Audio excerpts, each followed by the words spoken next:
I think these, at least you should be able to classify it somewhere. We still don't know how tough it has been for the adoption. Okay, he's been in 200 schools, but 200 schools is a very small portion of, it's a very small proportion to the number of schools in India.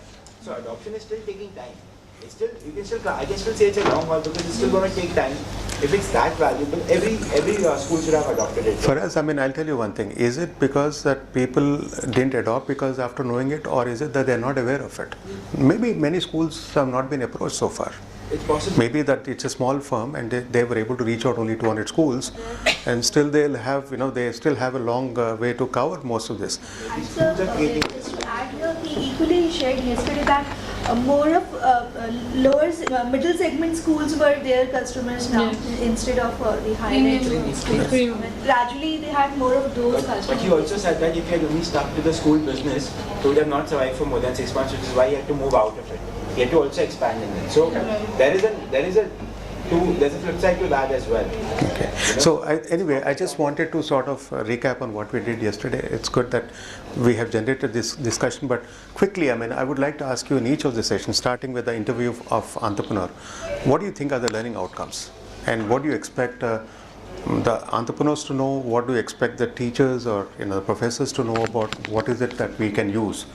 What is that you learned, and how do you put it to use? I think these are two things that I want to know. He was very specific about the way he communicated, when they initially want to move up with them, tried various strategies which did not work, and later he tried to fax everybody. That's very okay. So how would you like to use this session in your own course? Also look at this marketing myopia where he is not really too much in love with his product and he feels that once it's no longer working, he's able to hive it off. I think somewhere that's also important. Okay, Poonam. Since some of the, especially marketing myopia and all the readings in our curriculum, we give students these readings in the first semester itself. Right. As a separate, as a course के साथ में readings जाते हैं. Like how you have given us reading, we also give some readings. Right. Now, for me, the learning was how you guys use the same readings, but apply. You made us do a working on that because an entrepreneur was sitting with us. So we had we had his experience or what he was trying to create as a backdrop, and use that reading and apply it. With their specific business model which they are trying to float, or some of them already have. Now that was different. I felt this is what we should do when we go take this reading next time. Either students should have some engagement with the entrepreneur, or they many times, because we have a very students are already working on their own enterprises. They have some interesting ideas. With that specific those ideas, we can apply this reading and make them do a class exercise the way you made us do a class exercise on competitors analysis, or at least do a perceptual map. And though it looked very difficult on the board when I saw it, but when I started working with Faraz, it looked much more doable, because he had a very clear idea where he's ranked vis-a-vis other 5 people. Right. So I felt something like that. I just good learning and could be used in our classrooms. So Poonam said that she would take away this, and she'd be able to adapt it in her right. class. One of the things that I felt is that the exercise which is given for the home assignment, the first 2 or 3 slides, the customer segmentation, etc., is a repetition of what has been done in the first term of the business model. Right. So I felt that there is a repetition, but maybe contextually this may be more in depth, but it seemed very similar. So I wonder, it's a waste of time according to me. The first 2-3 slides. Right. Because porters and all I didn't do, but the group did. But what I'm saying is that's already done earlier on. Yeah, our idea is rather when you are going to prepare a marketing plan, there are going to be some overlapping areas. It's not that we are going to move away complete from marketing and not talk about Kotler at all. It's bound to come back. Whatever you do, Kotler will come back and haunt us. That is something that I can't. It's something that's bound to happen. So let's not rule out that possibility, right? We are not going to do something which is so different that we are not going to even remember Kotler once and for all. It's something that we have to do. So the overlapping will happen. What I'm only looking at is how different can we make this particular thing so that people get some real value out of this. right? I mean, so I look at it from the angle of, interview. I think we should really document the experiences and then try to see what part of that can be used in each of the sessions which follow after that. I think that's the key that we need to look at. Maybe entrepreneurs can probably look at to see how they can relate the experience of theirs to the entrepreneur, so that if there is anything learning or something that I can do better, or whatever, you can probably look at that experience as sort of a stepping stone for you to really take on to the next level. I mean, and maybe one other thing that most of you haven't. I don't know whether you've taken his telephone number and his. I think you should probably keep in touch and probably pester these people. I mean, I think these are people who have gone through that process. Moreover, is a serial entrepreneur. I'm sure they have a lot of things that they can share with you, and especially entrepreneurs like you who are just starting off, you will get a lot of wonderful insights about what can go wrong and what you need to do. I mean, yesterday we didn't have time, but had we got into depth and asked him a lot of other questions, he would have come out with some sort of sob stories also. It's not that it's always happy ending and people lived happily ever after. It doesn't happen like that. There are a lot of things which would have gone wrong. Maybe I think you can probably find out where is it, how do we prepare a business plan, like I was talking to Rahul. How do you commercialize this idea? I think you can probably be in touch and start talking about it. So one of the benefits of that, yeah, Vanitha. I can just request that if any could provide us a brief introduction of such entrepreneur being invited in such workshops, so that we could come prepared with what questions we can ask and can develop kind of portfolio as per the discipline we are actually working with in our institution. I think the area of interest vary from one person to another. As what you said, we just reviewed the interview, and suddenly we've come up with so many questions which were very much important to know. That's a good idea. In fact, Aarti was trying to do that. At least a 1 or 2 page introduction about the venture, about how he proceeded for that. We were in fact working one day before that, and we found his profile on the LinkedIn, but we couldn't just mail it across to you. I mean, we just get Actually, this problem, even I have suggested same when I have attended in 2009 there at MIM. I know. There also we were introduced to serial entrepreneur, and he been to so many ventures, successfully came out of all those ventures. Yeah. But when you make us introduce with such people, it is difficult. Even I understand. There are so many people who wish to know something. Yeah, point well taken. I mean, I think. I know. I'm just trying to wrap it up. I mean, Sir, one point. I mean, what Radha ma'am's and her suggestion is that we could have known the entrepreneur and everything, but I mean we are also forgetting that we have entrepreneurs or would-be entrepreneurs in our teams as well. I know. So I mean the question which I asked Vasanthi ma'am while we were discussing with our entrepreneur, the questions that you gave, that how much should be the question that we should be raising maybe after the course, that how much are these entrepreneurs getting benefited by whatever is being taught, and let's not look at it just like a course, and let's look at it like a dry run or a help which we are providing to the entrepreneurs in our group. I agree with you. I mean, maybe I think I've been talking more because Poonam was a little concerned about the course part of it. But it doesn't mean that yes, we are here actually to also help the entrepreneurs to get something out of this course so that they can go and start applying. I mean, in fact, the marketing plan and whatever we are talking about is also aimed at that. That's one of the objectives. Yeah. Yeah. Okay. I think I'll probably, just a couple of questions before I just move on.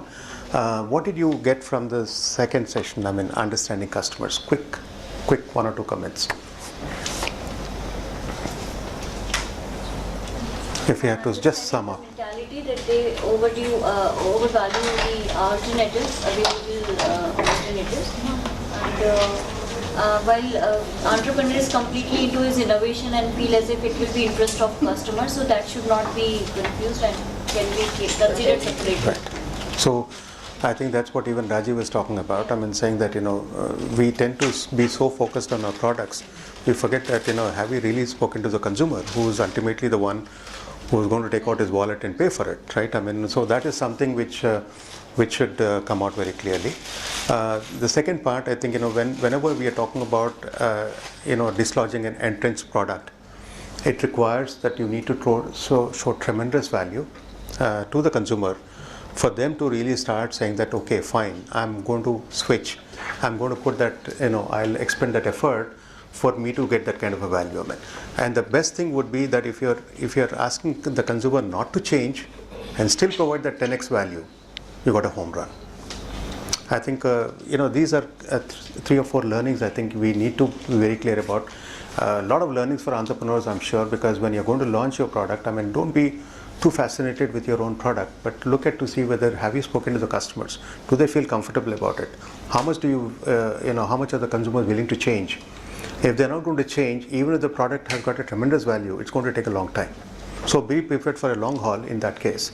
In which case, that means your resources have to really stretch to that extent, and you should be having that patience to ensure that the market develops. There are a lot of things that we need to look at. So the second session has a lot of importance in terms of understanding customers. The third, I think, we were talking about the marketing research. Unfortunately, the website was blocked and things like that. I was hoping that I will be able to demonstrate that secondary research by just using internet and a few resources can be very beneficial. I'll spend a little more time in the afternoon just to give you a more formal information on the marketing research. I just talked very quickly and had to complete because of the time limitation. But in the afternoon, I'll spend a little more time on that. The next thing, of course, we were talking about the product part. Quickly, 2-3 comments from you. What is it that you picked up? What do you think is going to be useful to entrepreneurs, to teachers, to people in the incubation center? No, not in marketing research, but the product part. The template was quite helpful in using it for understanding how we can.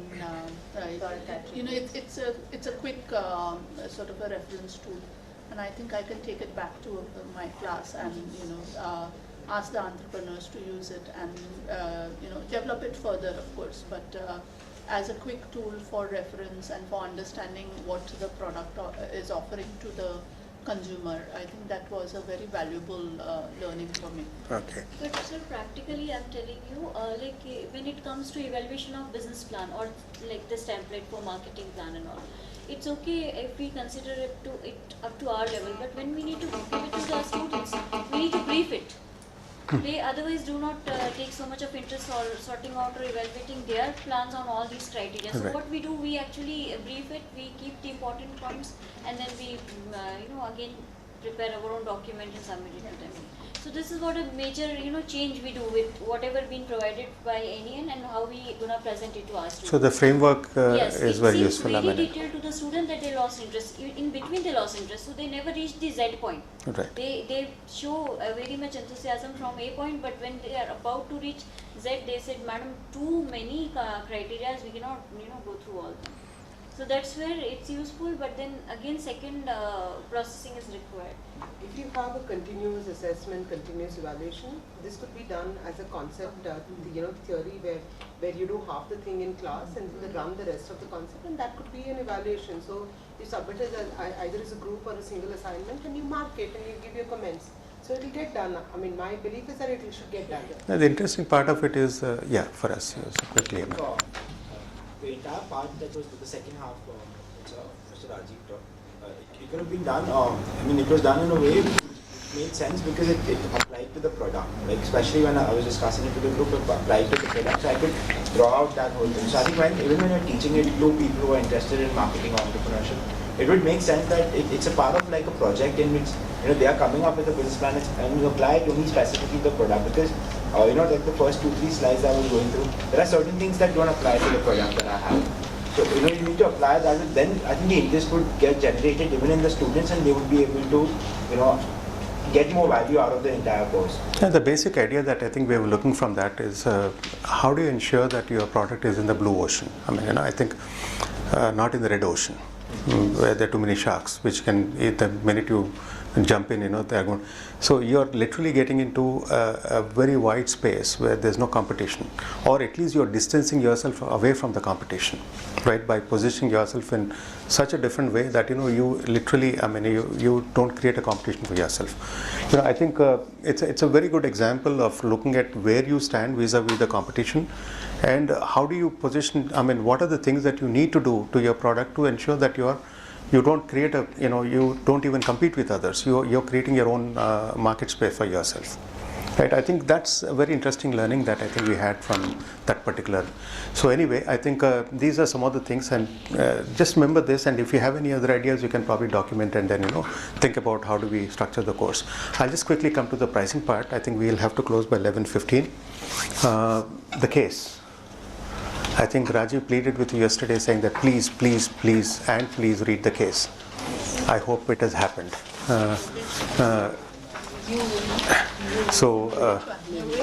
New way, right? I mean, I hope it had an effect on you. I mean, it influenced. I mean, sometimes pleading helps. If that's what we do with our students, literally plead and cajole.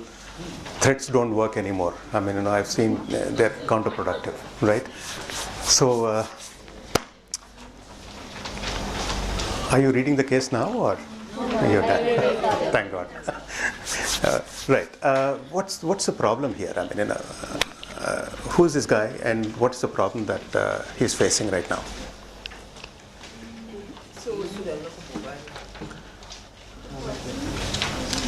So Nuvei is an organization which is into software. Right. There's this guy called Herschel who's, you got the name wrong. Henschel? Yeah. Who's running this organization. From youth, being an entrepreneur, interested in IT and things like that, so has been doing software programming. A small team, around 20 odd people, I think, if I'm not mistaken. Then they are currently doing only customized products. So the pricing there is based on what the product is. They're moving to a new product category where, I mean, they don't want to be in the customized product. They've actually figured out a new product which would be a base product which would sit on any organization, and then you could